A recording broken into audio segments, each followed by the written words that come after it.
Folk call me Rook the Troll Slayer.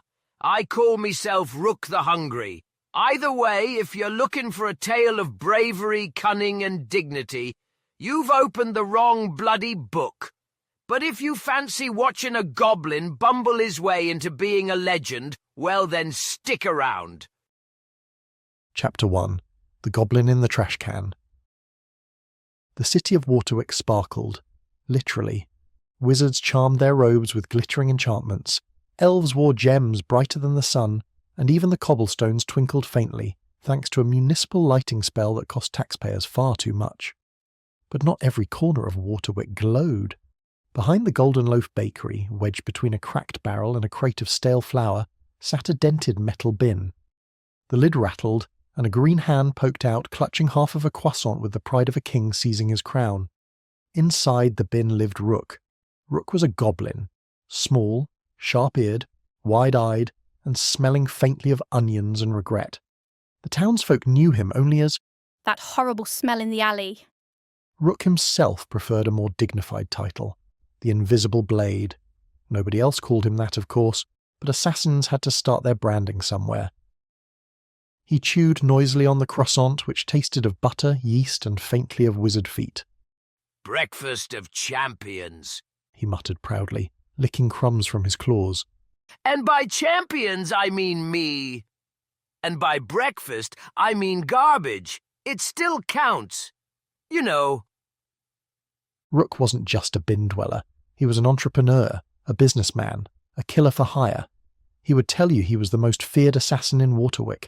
This was technically true, only because nobody knew he existed, which made him both impossible to hire and impossible to catch. Still, he had dreams. One day, he told himself, he would upgrade from a bin to a proper barrel, a luxury barrel, maybe even with hay inside, but for now, his assassination business was slow, his marketing strategy, hissing, "Psst, wanna hire a stabber?" at strangers in the marketplace, had not yet yielded consistent results. It was just as Rook was licking a questionable glob of cheese off his dagger that fate, feathered and furious, arrived. A pigeon. The bird dive-bombed him like a feathery missile, landing squarely on his head and pecking furiously at his ear. "Oi! Get off!" Rook flailed, slipping on a banana peel. "You think you're better than me 'cause you can fly? Get off!" The pigeon ignored him, cooing smugly. Tied to its leg was a rolled-up scrap of parchment. Rook snatched it, squinting at the elegant, swooping handwriting. His grasp of literacy was shaky. To Rook the Invisible. Services required. Payment 100 gold. Target Prince Fluffykins of Waterwick. Rook blinked, then blinked again. A prince? His voice came out in a stunned whisper. They want me to kill a prince? His stomach growled, loud and undignified. He hadn't eaten properly in 2 days. 100 gold could buy an actual bed. It could buy pants without holes. It could even, if he dared to dream big, buy a home that wasn't made of tin and rubbish. He held up the parchment with reverence. This is the job that'll change everything, he declared. The pigeon pecked him again as if to say, Really? Rook stuffed the note in his pocket and grinned. Laugh all you want, bird. By this time next week, Rook the Invisible won't just be Waterwick's best assassin. He'll be a legend. The tin bin lid clanged shut behind him as he marched out into the glittering city. And so began the tale of a homeless goblin with poor hygiene, worse manners, and a talent for stabbing, who was about to take on the most dangerous job of his life. What could possibly go wrong? Chapter 2. A Professional Scope-Out. Rook had never been to the royal castle before. He had, however, once tried to break into the palace bakery to steal a tray of jam tarts. That had ended poorly, with 3 bruised ribs, a guard dog bite on his backside, and a lifelong hatred of anything raspberry-flavoured. Still, today was different. Today he was on a mission. The castle loomed over Waterwick like a giant ice shard, all white stone and frothy towers, with pennants flapping cheerfully in the breeze. Rook squinted up at it, scratching his ear. Yup, he muttered. That's a castle, all right. Big, pointy, Smells rich. Perfect for stabbing royalty. He strutted forward, trying to look inconspicuous. Unfortunately, it is very difficult for a goblin in a potato sack tunic to look inconspicuous in a crowd of perfumed nobles and silk-robed wizards. The crowd parted around him like he was carrying a live skunk, which technically he was. Long story. Involved laundry day and a very confused skunk. Keep moving, Rook. He told himself. You're a shadow, a phantom. Just keep moving. At that exact moment, a noblewoman shrieked, Gods above! What is that horrid little man? Shadow. Rook whispered urgently. Shadow, damn it! Getting past the main gate was, he quickly decided, impossible. The drawbridge was lowered, the portcullis raised, and 2 guards stood in gleaming armour polishing their halberds with the kind of grim seriousness that said, "We have nothing better to do, so we will stab the first goblin we see for sport." Rook tapped his chin. All right. Plan B. Plan B was naturally the sewers. The sewers of Waterwick were a masterpiece of dwarven engineering. Vaulted stone tunnels, flowing water channels, and the occasional floating turd drifting by like a sad little boat. Rook thought proudly, the closest thing he had to a second home. Nothing like the smell of raw sewage in the morning. He sighed happily, wading ankle-deep through murky water.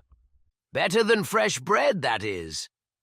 After a good hour of sloshing, tripping, and once mistaking a very aggressive rat for a helpful tour guide, Rook found himself staring at a rusted iron grate. Beyond it he glimpsed sunlight and the faint shadow of a courtyard. He pressed his green nose to the bars. The royal gardens stretched out before him, lush and vibrant. Roses in perfect bloom, marble fountains spouting crystal clear water, statues of smug-looking kings from centuries past. And right in the middle of it all, his target, Prince Fluffykins of Waterwick. Now the prince was not what Rook expected. He had imagined a towering warrior, or at least a smug peacock of a man with more hair oil than brains. Instead, he saw a boy, Fluffykins, whose real name, Rook later learned, was Edmund III of Waterwick. But apparently Fluffykins had stuck after his cousins caught him with a baby blanket at the age of about 16.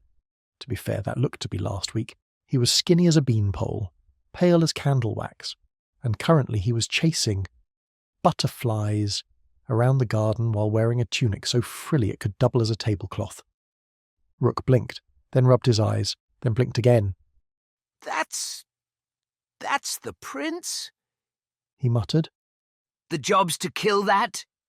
He looks like he'd lose a fist fight with a duck. The prince tripped over his own feet and face-planted directly into a rosebush. 2 maids rushed to help him out, plucking thorns from his hair as he sneezed violently. Rook slapped a hand over his mouth to stifle a laugh. It came out anyway, echoing horribly in the tunnel. The prince's head snapped up. Hello? Who's there? Rook froze. One of the guards frowned, peering suspiciously at the rosebushes. I heard something, sire. The goblin dropped flat into the sewer water, holding his breath as footsteps approached. A rat paddled by, glaring at him as if to say, "Rookie mistake, mate." After what felt like forever, the footsteps retreated. Rook surfaced with a gasp, spitting sewage. All right. He whispered. First rule of assassinating, don't laugh at the target. Second rule, don't drown in poop water. Got it. He wiped muck from his face, staring back at the prince, who was now sneezing as he sniffed a bouquet of daisies. This'll be the easiest 100 gold I ever made. Rook muttered confidently. Somewhere in the shadows the pigeon cooed ominously, and Rook, who would later admit he should have recognised this as a very bad omen, simply grinned. Chapter 3. Operation Breakin' Badly. Rook squatted in the shadow of the castle wall, scratching his chin like a goblin philosopher. That night he crawled out of a drainpipe into a bush by the castle wall. He was dripping with muck, stinking like rotten turnips, but in his mind he was a shadow, a master of disguise, an artist of infiltration. Okay, Rook, here's the genius plan. He whispered to himself.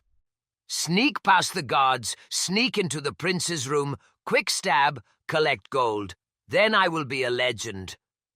He nodded with conviction, then immediately crashed headfirst through the bush with a sound like a dying goose. A gardener turned, saw him, and screamed. Rook screamed back, tossed a handful of dirt in the man's face, and bolted across the courtyard. Inside the castle, chaos reigned. Guards thundered after him as Rook darted through hallways zigzagging wildly. Just a very short person with a skin condition. Nothing to look at, carry on. He yelled over his shoulder. He rounded a corner and smacked straight into a laundry cart. Sheets exploded into the air. Rook staggered forward, wrapped head to toe like a very enthusiastic ghost. The guards skidded to a halt. By the gods, One whispered. a spirit. Rook raised his arms dramatically. Oh, fear me. I'm the haunted laundry of Waterwick. The guards screamed and fled. Rook ripped the sheets off and cackled. Ha! Works every time. I'm unstoppable. Unstoppable lasted about 30 seconds. That's how long it took for him to stumble into a grand hall, all polished marble and stained glass, and find himself face to face with Prince Fluffykins. The boy was alone, trying to rescue another butterfly from a window pane. Rook grinned. His hand tightened on his dagger. This was it. The perfect chance. He crept forward, silent as mist, dagger raised. Slip! His feet shot out from under him on the polished floor. He sailed through the air and crashed into a suit of armour with a cataclysmic clang. The prince yelped. Who's there? Rook scrambled up, still tangled in a gauntlet, and blurted, Royal maintenance. The prince sneezed violently, tripped over a chair and toppled into a pile of curtains. Rook lunged, dagger raised, only for the blade to wedge itself firmly in the velvet. He tugged. It stuck. Stupid fabric. He hissed, yanking uselessly. The prince bolted, shrieking. Guards, assassin, get it now. Ah. Alarm bells clanged. Heavy boots pounded toward the hall. Rook stared at his dagger still stuck in the curtain, groaned, and dove head first into a laundry cart that just happened to be trundling by. Buried in sheets, bumping along the servants' passage, Rook whispered to himself, All right. Not a perfect kill, but then again I'm not dead.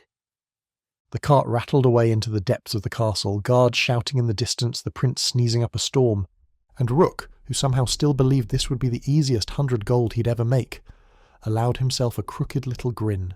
Chapter 4. The Goblin in the Gilded Cage. The laundry cart rattled to a halt. Rook peeked out from beneath a sheet and saw a long corridor lined with servant doors, buckets, and the faint smell of cabbage soup. No guards, no screaming nobles, no one to stab him on sight. Perfect. Rook whispered. The belly of the beast. Deep in enemy territory. Time to vanish into the shadows. He rolled out of the cart and landed with a clonk in a mop bucket. The mop fell on his head like a fuzzy wig. Nailed it. He muttered, wobbling upright. The castle was a maze.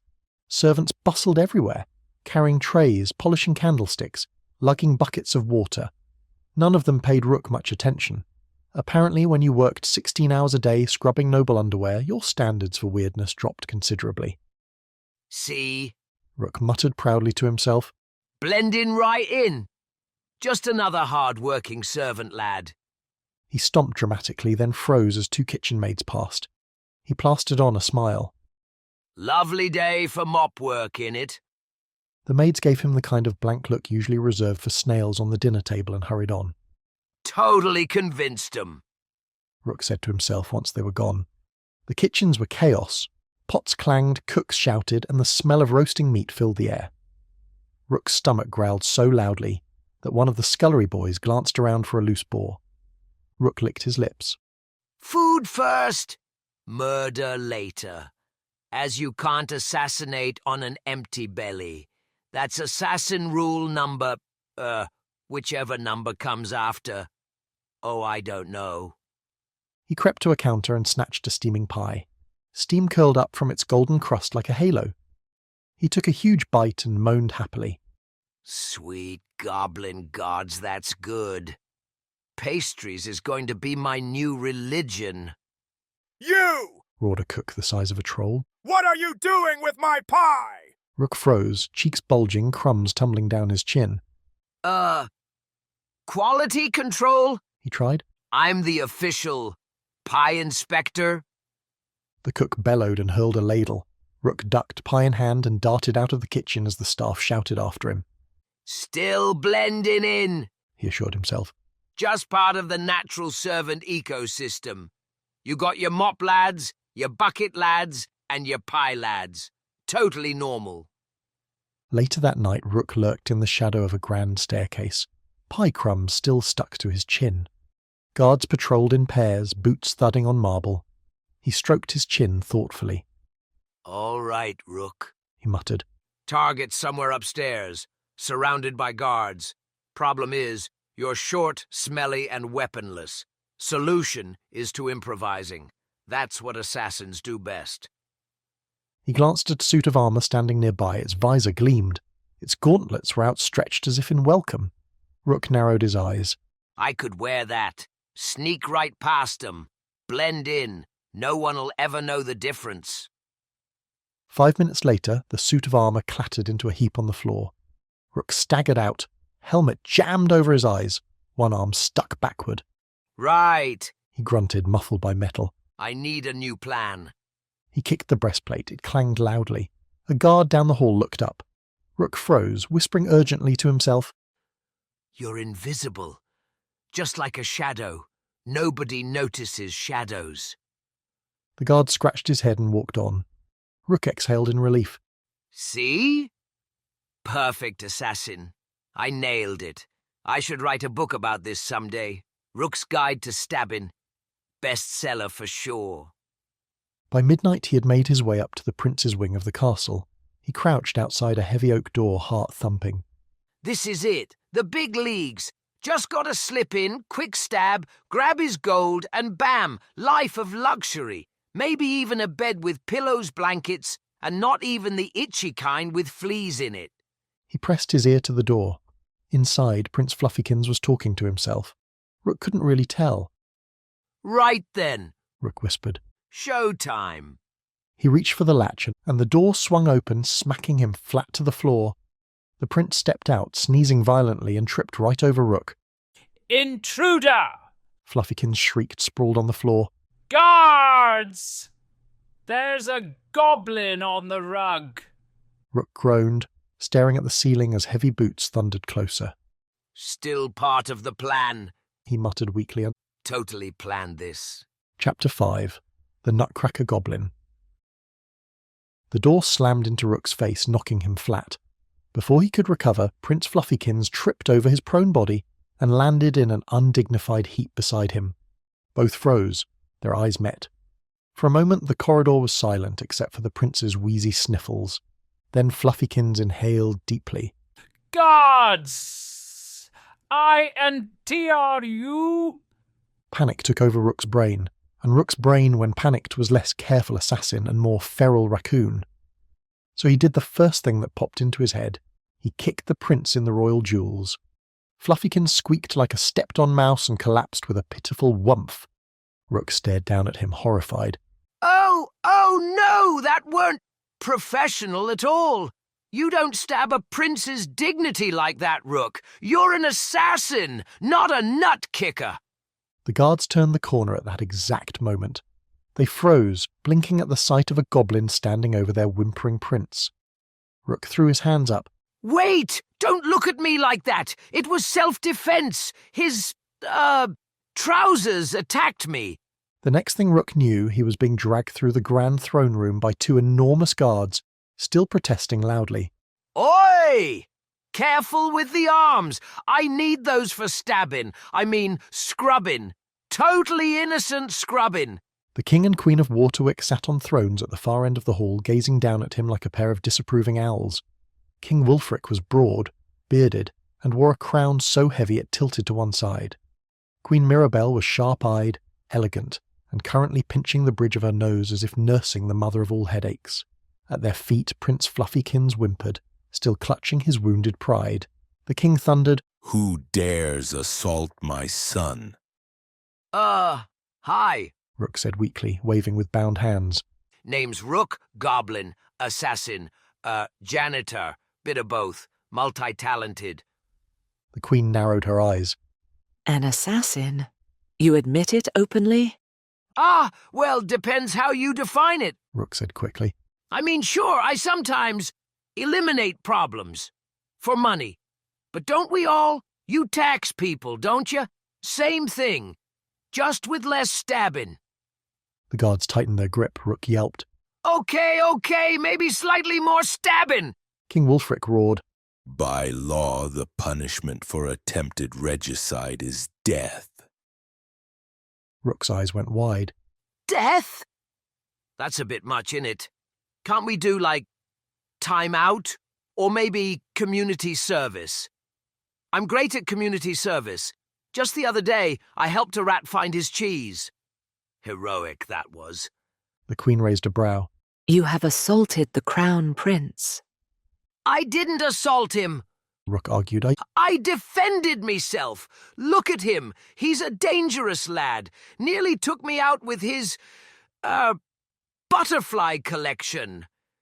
The prince, still pale, croaked. He kicked me in the... Rook interrupted quickly. Royal accident. Honest mistake. Me foot slipped.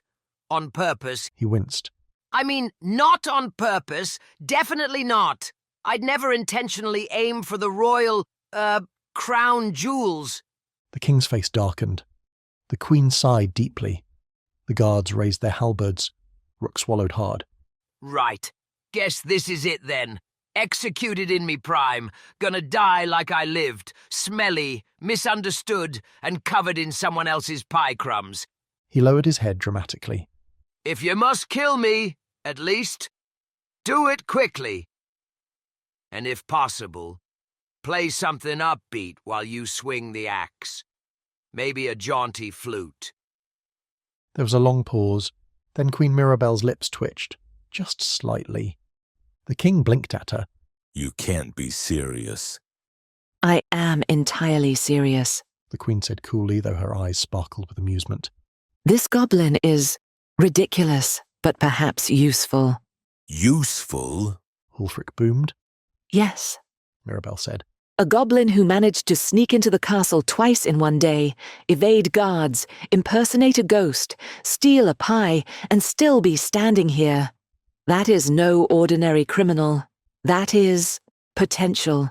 Rook blinked, stunned. Wait. You mean you don't want to kill me? ? The Queen smiled faintly. Not yet. The king groaned, and so, instead of execution, Rook found himself standing before the throne with a brand new fate, conscripted into royal service. As what exactly? He wasn't sure, but he had a feeling it was going to be messy, and possibly still involve stabbing.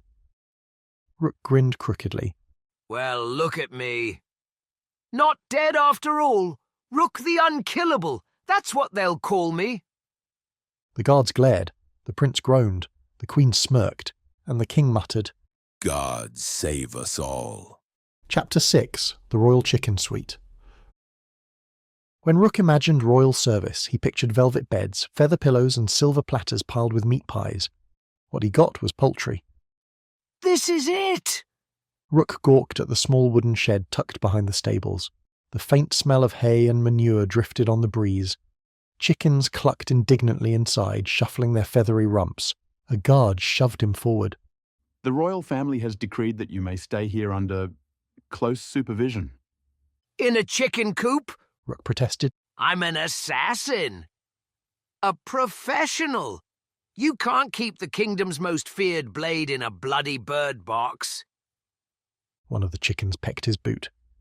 Rook flinched. All right, fine. Maybe not most feared, but at least mildly feared. Somewhat feared. By pigeons, definitely. The guard sneered, slammed the door, and locked it from the outside. Rook was left in the gloom, surrounded by chickens that eyed him with open suspicion. He sighed and slumped into a pile of straw. A plump hen waddled onto his lap and stared at him. Oi! Rook muttered. Don't look at me like that. I didn't ask for this, all right? I was supposed to be stabbing a prince, not sharing a bed with poultry. The hen clucked softly, tilting her head. Yeah, Rook said. Life's funny like that. One moment you're hiding in sewers, The next you're sleeping in a coop. Can't say I saw that twist coming. Another chicken hopped onto the straw beside him. Rook glared at it. Listen here. Ground rules. No pecking my toes, no laying eggs on me pillow, and if any of you so much as fart in me sleep, I swear on goblin kind I'll— The chickens erupted in a chorus of clucks. Rook threw up his hands.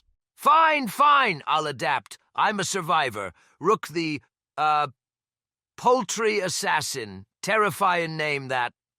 Hours passed. The coop grew quiet except for the occasional feather flutter. Rook lay on his back in the straw, staring at the wooden rafters. You know, He muttered aloud. this ain't so bad. Warm, cozy. Chickens are decent company. Don't complain, don't judge me smell. Not like elves. Maybe I'll stay here forever. Retire early. Open a little assassin chicken farm. Yeah, Rook's clucking blades. Best eggs and executions in Waterwick. He chuckled to himself, then paused. Except I'm still broke. And still owe 100 gold. And still technically kicked a prince in the royal nuggets. Right. Can't forget that bit. He sighed, pulling a feather over himself like a blanket. Tomorrow. Tomorrow I figure out what the queen wants with me. Tonight, I sleep. And if any of you birds snore, I swear. The chickens clucked again, louder this time, as if laughing. Rook groaned. It's official. My life's gone to the birds.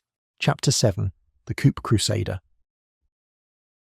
It was the dead of night in the royal chicken coop. The moon hung fat and bright, painting the courtyard in silver. Inside, the chickens slept soundly, cooing and rustling in the straw. And then the scratching began. Rook's eyes snapped open. He sat up in the straw, hair sticking up like a startled hedgehog. What? Who's there? He hissed, fumbling for a weapon. He came up with a chicken feather. He waggled it threateningly. Back off! I'm armed! The scratching grew louder. Something nosed at the coop's wooden slats. A shadow slunk along the wall. A low growl rumbled. Rook's stomach dropped. Oh no. Not tonight. Not on my first night of not sleeping in a sewer. It's a fox. The chickens woke all at once, panicked clucks filling the coop. Wings flapped, feathers flew. One particularly plump hen launched herself into Rook's lap, nearly suffocating him. Get off! He sputtered. I ain't your bodyguard! Oh wait! Bollocks! I am, ain't I? The wooden slats creaked. A long snout forced its way through a gap, teeth gleaming in the moonlight. Yellow eyes glared in. The fox snarled. Rook screamed, Ah! The chicken screamed louder, and then chaos erupted. Right then! Rook muttered, heart pounding. Think, Rook! Think! You're an assassin, professional killer, shadow in the dark. Surely you can handle one overgrown dog with a fluffy tail. The fox lunged at the slats. Wood splintered. A paw swiped through, claws raking. Chickens exploded in all directions, ricocheting off the walls like feathery cannonballs. Rook grabbed the nearest thing at hand, a bucket. He yanked it down over the fox's snout as it shoved through the gap. The fox yelped, head stuck. Rook clung to the handle, riding the thrashing animal like a particularly violent carnival ride. Ha! Who's laughing now, eh? Rook the Fox Slayer? The fox bucked, slamming Rook into the wall. His head thunked the wood. Ow! Still counts as winning. The fox pulled back, tearing free from the coop wall, bucket still over its head. It stumbled blindly across the courtyard, yowling and crashing into barrels. Rook stood in the hole it left behind, panting, clutching a chicken like a shield. I am so good at this. The commotion drew guards running. They found Rook standing heroic, or what he thought was heroic, in the doorway of the broken coop surrounded by grateful chickens. One sat on his shoulder like a feathery parrot. The fox, still wearing its bucket helmet, ran in panicked circles before bolting into the woods. There! Rook shouted triumphantly, raising the chicken in his hands like a victorious warrior raising his sword. Threat neutralized. Chicken saved. No casualties. Well, except that one chicken's dignity, but she'll walk it off. The guard stared, speechless.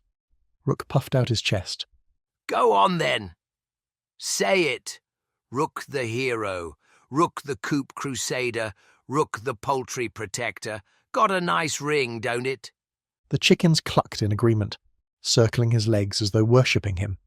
The guards exchanged a look, then one muttered, The Queen needs to see this. Rook grinned, feathers in his teeth.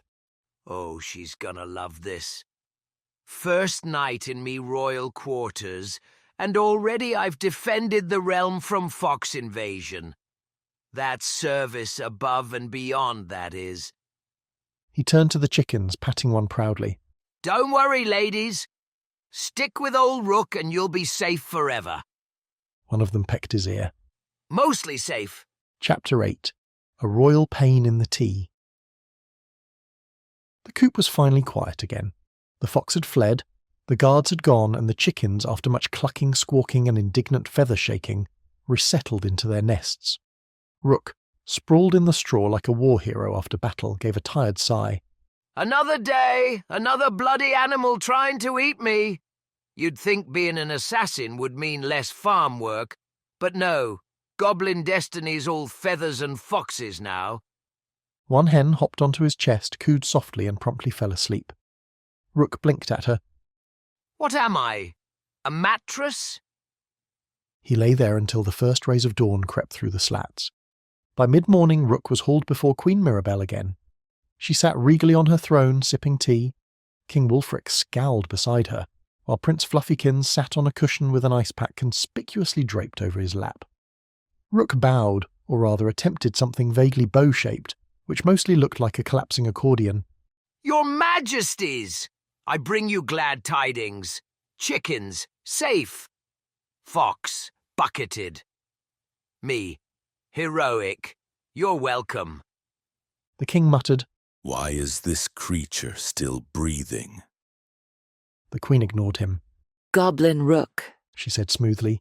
you have proven surprisingly resourceful. Crude, idiotic, and catastrophically smelly, but resourceful nonetheless. Rook beamed. Oh, stop it, you're making me blush. The queen set down her cup. Therefore, I have decided upon your first official duty in royal service. Rook straightened. At last. A proper assassination. Whose neck we slicin'? Elves? Trolls? Someone who insulted your hat? No, Mirabelle said sweetly. you will act as personal guard to our beloved son, Prince Fluffykins. Silence. Rook blinked. Guard? The prince? You mean the lad I tried to, not kill yesterday? The queen's smile was all ice. Precisely. The prince let out a high-pitched whine. Mother! I will not be guarded by a goblin. He's disgusting. He smells like boiled socks. Do you wish to be eaten by another fox, darling? The queen asked mildly. The prince hesitated, then sulked, arms crossed. Fine, but he stays at least 10 feet away at all times. And so, half an hour later, Rook found himself marching behind Prince Fluffykins through the castle halls, now proudly sporting a rusty old halberd someone had thrust into his hands. Look at me, Rook muttered to himself. from assassin for hire to royal babysitter. How the mighty have fallen. Should have stayed in the coop. At least the chickens respected me. Stop mumbling! Fluffykins snapped. You sound like a lunatic. I am a lunatic. Rook said cheerfully. It's me, Brand. The prince groaned. Their destination was the royal gardens, where a long table had been laid with fine china, dainty pastries, and more teapots than Rook thought strictly necessary. Already seated were 3 overdressed young nobles, the prince's cousins. They looked up as Fluffykins arrived, their faces lighting up with smug malice. Ah, cousin. Simpered one, a tall, bony girl with teeth like a horse.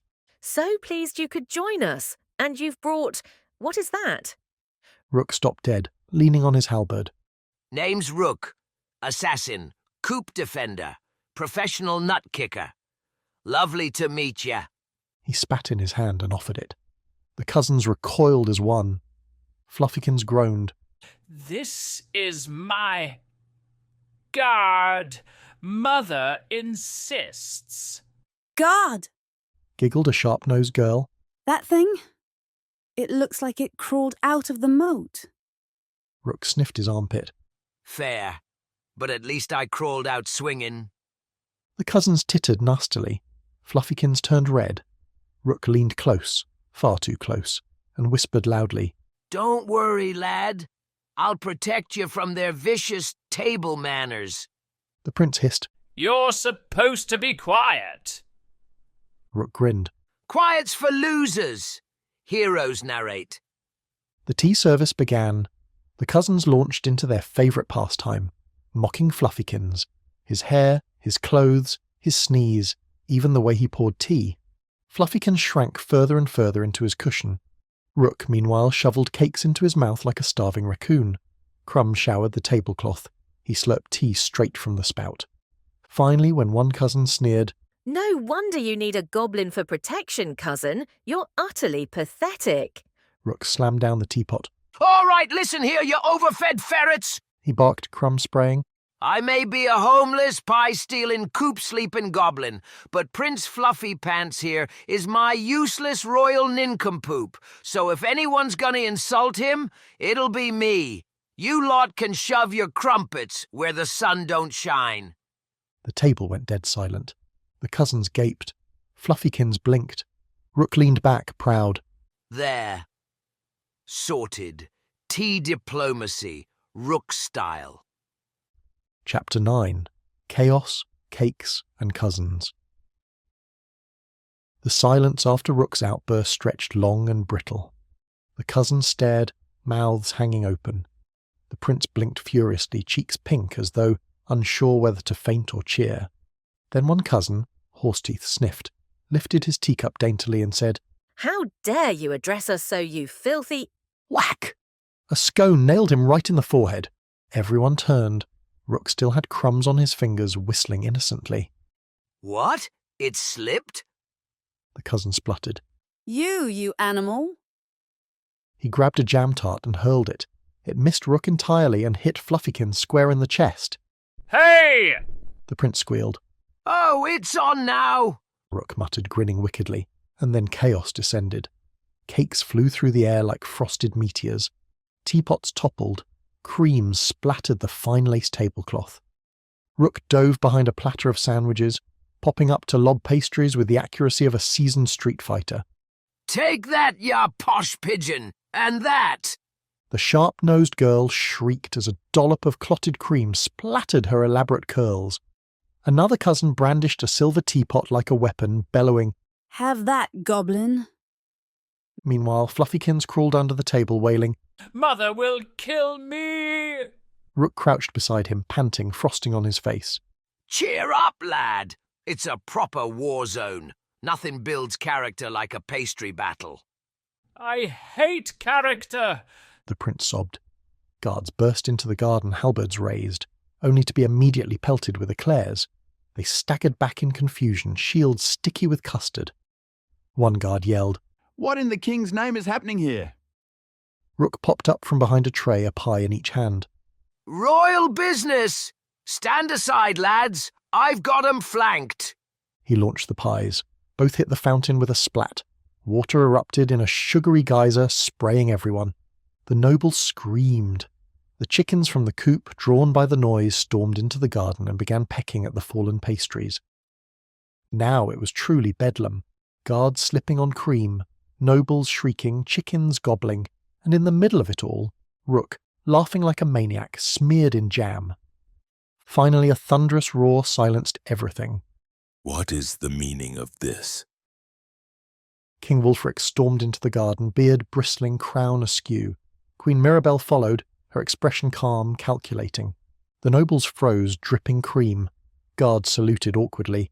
Chickens clucked guiltily with crumbs on their beaks.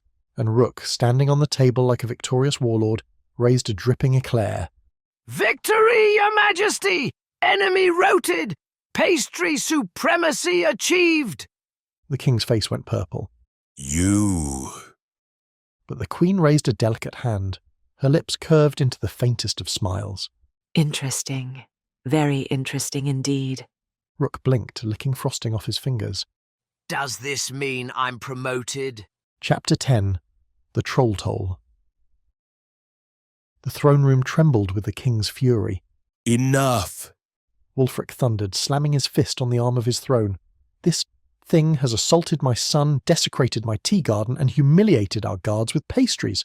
I will not tolerate it another moment. Rook stood in the middle of the room, dripping cream, feathers stuck in his hair like a deranged wedding cake topper. He raised one sticky hand. In me defence, Majesty, the eclairs were self-defence. Deadly weapons, eclairs, very pointy filling. Silence. Rook lowered his hand. Sorry. The king's beard bristled. This goblin is a menace. He must be punished severely. Queen Mirabelle's cool voice cut in. Punished, yes, but not wasted. The king glared. What do you suggest? He cannot stay here. He'll destroy the castle within a week. The queen's eyes glittered. Send him away. A mission. A test. The king grunted. A mission? Yes, Mirabelle said, her gaze flicking to Rook. There is a troll in the eastern hills. It raids villages, demands tribute, blocks trade routes. None of our knights have returned from facing it. She smiled, thin and sharp. Let the goblin earn his keep. If he succeed, useful. If he dies, also useful. The king's eyes lit up. Excellent. Yes. Perfect. He pointed a massive finger at Rook. Goblin. Tomorrow at dawn you will slay the hill troll of Grumblecrag. Gasps echoed through the court. Rook blinked. Slay? As in, kill? A troll? With me? Just me? Yes. Wulfric growled. Consider it punishment for your crimes. Rook opened his mouth, closed it, opened it again like a fish. Finally he managed. So, not community service then? The king bellowed. Guards! Give him a weapon and throw him in the coop until dawn. That night, back in the chicken coop, Rook paced in frantic circles, flapping his arms. A troll! A bloody troll! Great, Rook, just great. You kick one prince in the plums, chuck a few scones, and suddenly you're troll bait. The chickens clucked in sympathy. One hopped onto the water trough and cooed softly. Rook sighed, slumping into the straw. You're right, Bessie. Maybe it won't be so bad. Maybe the troll's friendly. Maybe it just wants a cuddle. Or a pie. Or maybe it'll smash me skull like a melon and pick me teeth out of its dinner later. He flopped onto his back dramatically. Me poor goblin bones ain't made for troll slaying. What I need is stealth, cleverness, devious cunning. 3 things I don't got. A chicken waddled across his chest and laid an egg on his tunic. Rook stared at it. Well, at least someone believes in me. At dawn, the guards dragged Rook out, dumped a rusty sword in his hands, and shoved him toward the castle gates. The prince, wrapped in a blanket, appeared on the balcony, smirking weakly. Good luck, Goblin. Try not to embarrass us when you're squashed flat. Rook shouted up at him. Oi! Don't worry, lad. If I die, I'll haunt you. The prince paled. The queen's lips curved ever so slightly, and Rook marched off, wobbling, muttering to himself, and armed with nothing but a rusty blade, a bad attitude, and 1 egg tucked in his pocket for luck. Right then. Operation. Don't get smashed by a troll. Easy peasy. Probably. Chapter 11. The long and wobbly road to Grumblecrag. At dawn, Rook set off down the dusty road, sword dragging along the ground behind him with an awful screech. Chickens clucked from the coop in farewell, and one particularly plucky hen flapped after him until a guard chased it back. Don't worry, ladies, Rook called over his shoulder. I'll be back soon, unless I get flattened, in which case dibs on someone else taking over egg duty. He strutted confidently out of the castle gates. 10 minutes later, he was hopelessly lost. Left, right, uphill, downhill. Which bloody way's east? Rook grumbled, squinting at the horizon. Course they didn't give me a map. Or a horse. Or even a packed lunch. Typical royal cheapskates. Bet the knights at least got sandwiches before they got eaten. He stopped a passing farmer driving a cart full of turnips. Oi, you! Which way's Grumblecrag? The farmer squinted at him. Depends. You mean Grumblecrag Hill or Grumblecrag Valley? Rook blinked. There's two. 3, technically. The farmer said. Hill, Valley, and Hamlet. Rook groaned. Why's everything got the same bloody name? Tradition.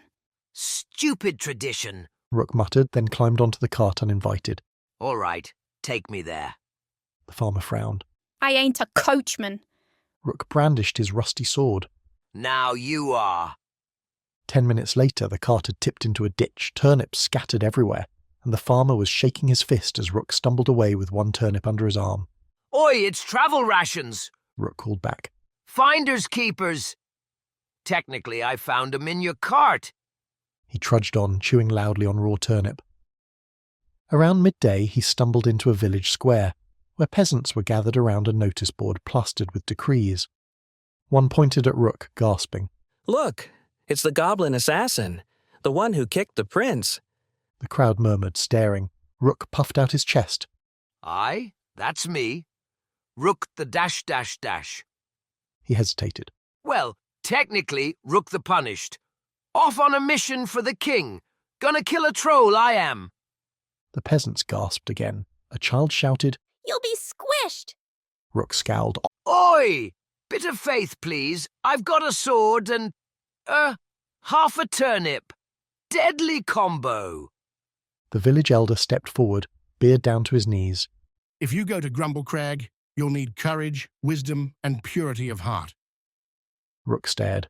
Yeah, see, I don't got any of those. Can I trade 'em for sneaky tricks and very low standards? The elder frowned. It will not be enough. Rook leaned closer. Wanna bet? Place your wagers, Grandpa. Odds are terrible, but so am I. The villagers booed him until he left. By evening, Rook had followed the wrong road entirely, ending up at a swamp buzzing with flies. He sank ankle-deep into mud and wailed. Oh, brilliant, East, they said. How am I supposed to know which way East is when the bloody sun keeps moving? A swamp hermit in a barrel popped up from the muck.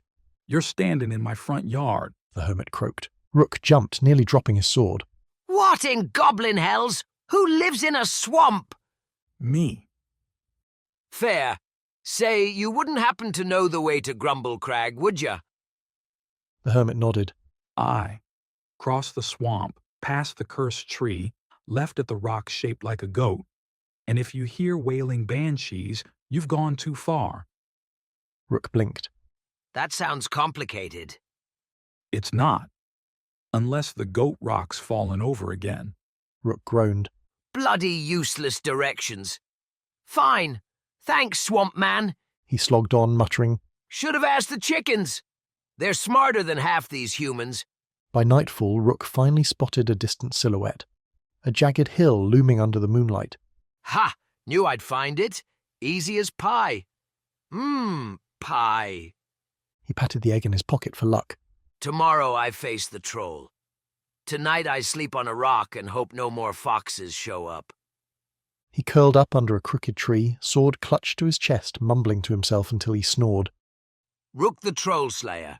Has a nice ring, that does. Chapter 12. The Troll Toll. The morning sun burned Rook awake. He sat up, groaning, straw in his hair, a pebble lodged firmly in one ear. Ugh. Worst bed ever. 0 stars. Would not recommend. He fished out the pebble, sniffed it, and tossed it away. Then, after a breakfast of half a turnip and a triumphant bite of his lucky egg tree, which exploded all over his tunic, Rook dusted himself off and set off toward the looming shadow of Grumblecrag Hill. Right, Rook, he muttered. One troll, big, ugly, dangerous. Easy work, eh? Get in, stab, stab, get out. Maybe keep a tooth as a souvenir. Piece of cake. He trudged up the dirt road, whistling off-key. That's when the peasants appeared. 3 men stepped out from behind a cart, blocking the path. They were burly, mud-stained, and looked like they'd wrestled pigs for fun, and lost. Each carried a big stick. The leader, missing half his teeth, jabbed his stick at Rook. Oi, Goblin, roads closed, troll toll. Rook blinked. Troll toll? That's right, said the second man, whose lazy eye stared at Rook's ear instead of his face. everyone pays. To cross this road, you gotta pay the troll toll. Rook looked past them at the hill. So let me get this straight. To go fight the troll, I gotta pay a toll to you lot. Aye, said the leader smugly. We work for the troll, collecting fees. Rook scratched his head. Wait, if the troll's so scary, how come he's hiring peasants? The third man, the smallest of the bunch, spoke up. Oh, he's not hiring us. We just take the money. Rook's jaw dropped. So you're not working for the troll. You're just scamming travellers. The leader grinned, a single tooth glinting. Exactly. Rook threw his arms up. Brilliant! Absolute genius. I'd do the same if I weren't the one being robbed. The leader jabbed his stick again. So cough it up. Gold, food, shinies. We'll take what you got. Rook patted his filthy tunic. Let's see. I got half a turnip, a rusty sword, some lint, and egg yolk down me trousers. That work for you? The men frowned. No, said the leader. Not unless it's a magic turnip, said the lazy-eyed one. Rook brightened. Oh, it is! Look. He threw the turnip in the air, swung his rusty sword, and missed entirely. The turnip smacked him in the forehead and rolled into the ditch. Ta-da! Rook wheezed, cross-eyed. The peasants stared. Rob him anyway. The leader sighed. The 3 advanced. Rook held his sword out in both trembling hands. Now, lads, think carefully. You really want to tussle with me? Rook the assassin? Rook the prince kicker? Rook the, pastry warlord? The men hesitated.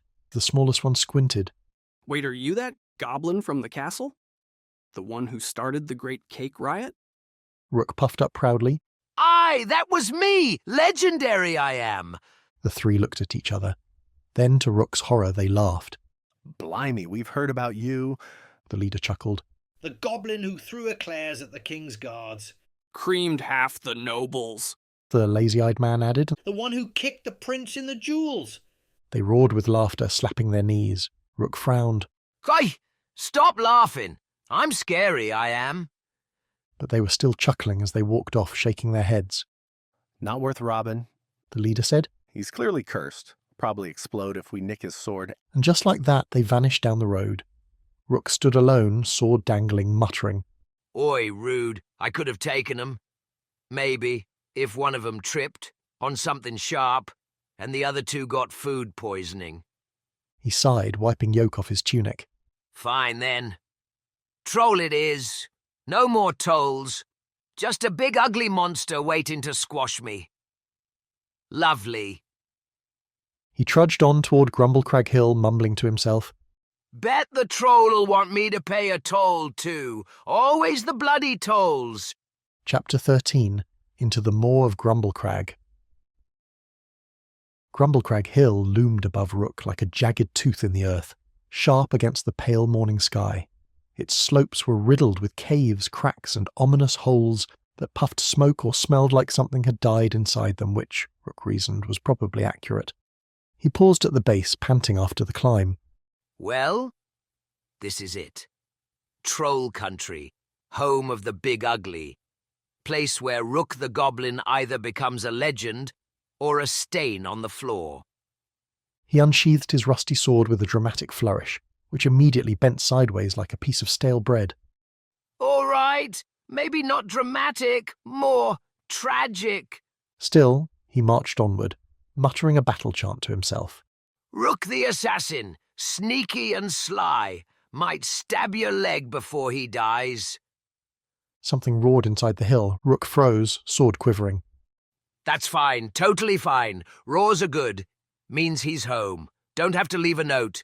The troll's lair was enormous, a cavern that smelled of damp socks, old stew and bad decisions. Bones littered the ground animal, human, possibly night. A cooking pot big enough to fit a cow bubbled in the corner, and there, in the centre, snoring like a thunderstorm, was the troll. He was a mountain of green flesh, scarred and hairy, with tusks like daggers and a club the size of Rook's entire body leaning nearby. Rook tiptoed closer, whispering to himself, Right. Easy does it. One stab to the heart. Quick and clean. He'll never know what hit him. He raised his sword, then sneezed, loudly. The troll's eyes snapped open. Oh, bollocks. The troll sat up, towering, eyes glowing like hot coals. His voice rumbled like grinding stones. Who dares disturb my nap?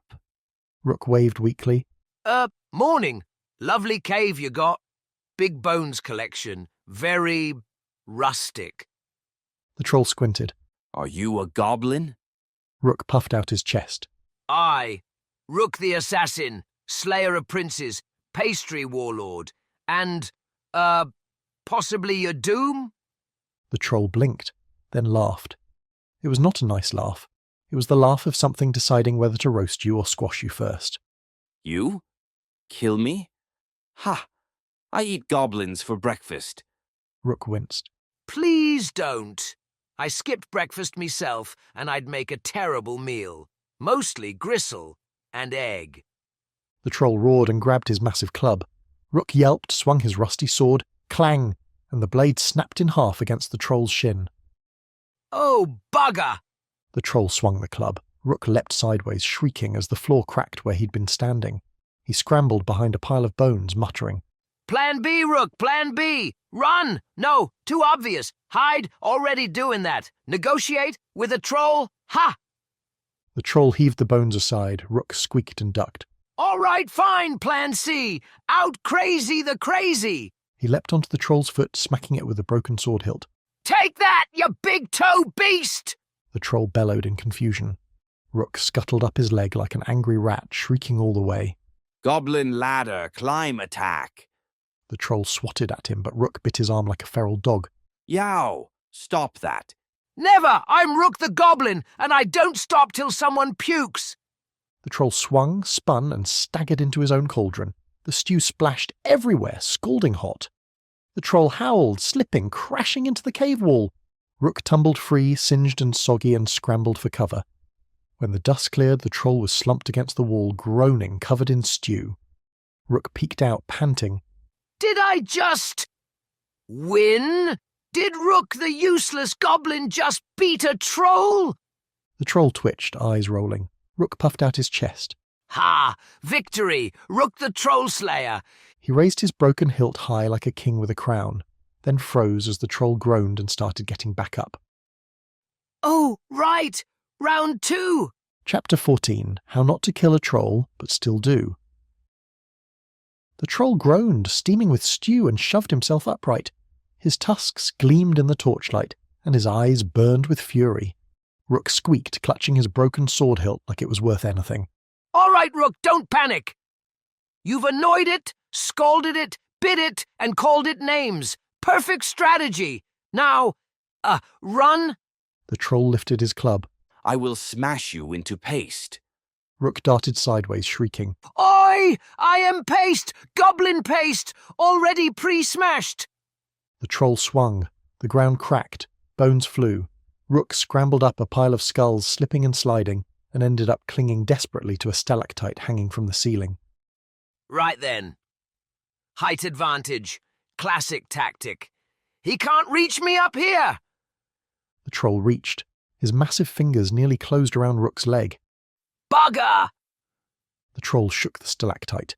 Rook clung tighter, screeching, No! I just washed me tunic, sort of! And then, crack, the stalactite snapped. Rook plummeted, flailing, and landed square on the troll's head with a bone-crunching wham. The troll's eyes crossed. He staggered drunkenly. Who put the sky on me face? The troll slurred. Rook rolled off, dazed, covered in dust and panic. The troll wobbled, then toppled backward into the stew cauldron with an earth-shaking splash. The pot cracked. Boiling broth flooded the floor. The troll twitched once, twice, and went still. The cave fell silent. Rook sat there, trembling, soaked in troll stew, holding half a sword and looking utterly confused. Did I just... He poked the troll's foot with the hilt. No movement. He poked again, harder. Still nothing. Bloody hell! I killed it! Rook the Goblin! Troll Slayer extraordinaire! He jumped to his feet, throwing his arms wide. Ha! Who's useless now, eh? They'll sing songs about me. They'll build statues. They'll... The stalactite, still dangling above, broke the rest of the way and crashed down inches from his head. Rook yelped and fell backward into a puddle of broth. Or maybe just laugh about me. Either way, victory. After looting the troll's cave, which amounted to 3 shiny buttons, a mouldy cheese wheel, and a sock large enough to use as a tent, Rook staggered back down the hill, still talking to himself. Right. March back to the king. Say, Oi, I killed your troll. Job's done. Where's me reward? Probably get a feast. Maybe a room not made of chickens. Ooh, maybe even a bed. Imagine that. Rook the bed sleeper. Now that's legendary. He paused, sniffing himself. Smell like troll soup, though. Maybe they'll just throw me in the moat. He trudged on, humming off-key, completely unaware that the Queen's agents were already watching from the shadows, whispering to one another about the goblin problem. Chapter 15. The Triumphant Return. That wasn't.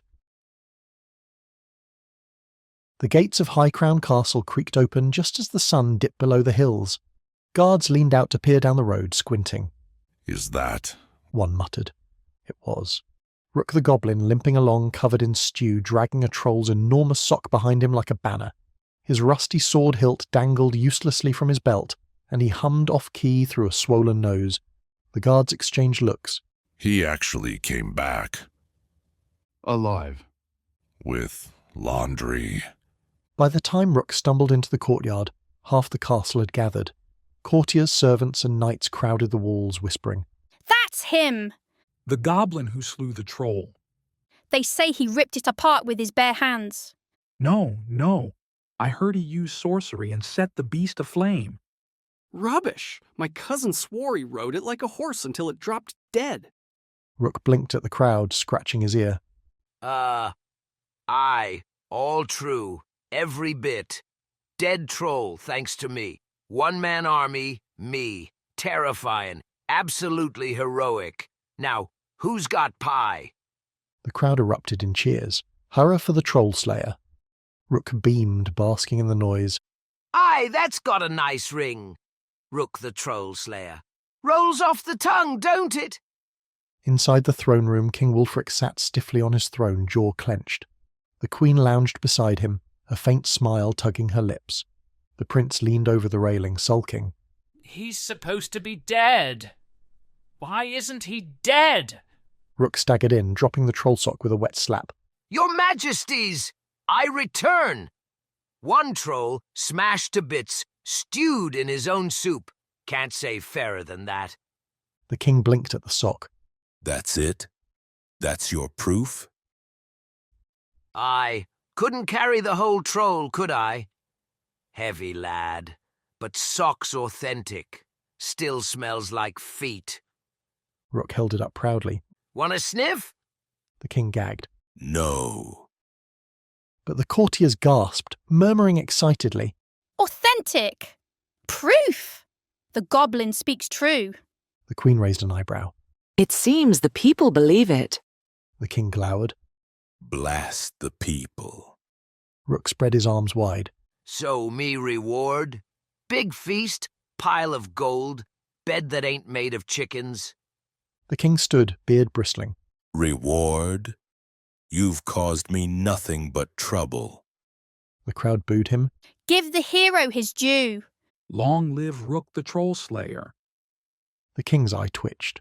Queen Mirabelle hid her smile behind a jeweled hand. Perhaps, husband, it would be wiser to keep him close.